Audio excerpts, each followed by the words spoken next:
Today, I'll be doing my math activity. okay. So question letter A. Which can holds more liquid daw? Which can more? Cup number 1 or cup number 2? Cup number 1. Cup number 1, more liquid Mas maraming liquid. Which of the two? Cup number 1 or cup number 2? Cup number 2. Cup number 2.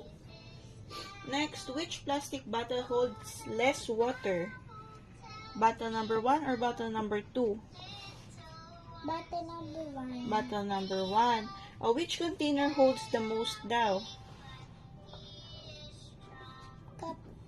Bottle number 2. Bottle number 2.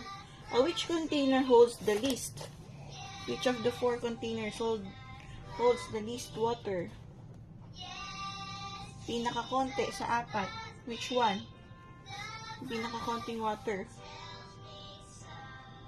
Cup number 1. Cup number 1. Okay. Next, you will fill the container with water. And then you're gonna use this measuring cup. Tapos, you count how many cups of water per container. Okay? Halika dito, dali. You get cup number 1. Kaya mo? Hold ko. Fill mo ng water. And see how many cups of water. Again, natapon. Again. Fill mo ng water. Hindi pa. Ipus mo. How many cups of water? Ilang water gato nilagay mo dito? How many? 1 cup. 1 cup. So cup number 1 holds 1 cup of water. Cup number 1, 1 cup ng water. How about cup number 2? Ilang cups ng water? Kailangan puno. Puno mo siya, puno. Lagay mo dito. 1. Then, I think half. Half lang, half. Yan. Okay. Cup number 2, ilang cups ng water? 2. 1. No, 1.5 lang. Di ba half lang yung pangalawa? Cup number 2, 1.5 cups of water. The next, bottle number 1. Fill mo ng water. 1, 2, okay. Mga half lang. How many cups ng water to? How many cups? No. 2. No.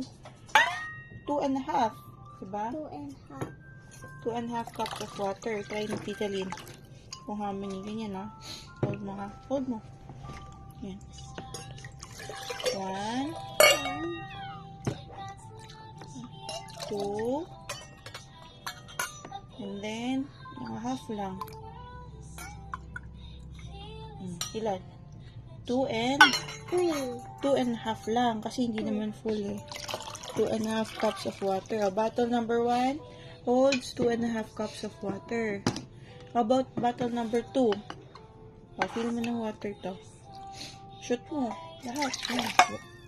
1. 2. How many cups of water? 2. No. 3. 3 cups of water. Bottle number 2 can hold 3 cups of water. Okay. Say bye-bye. Bye.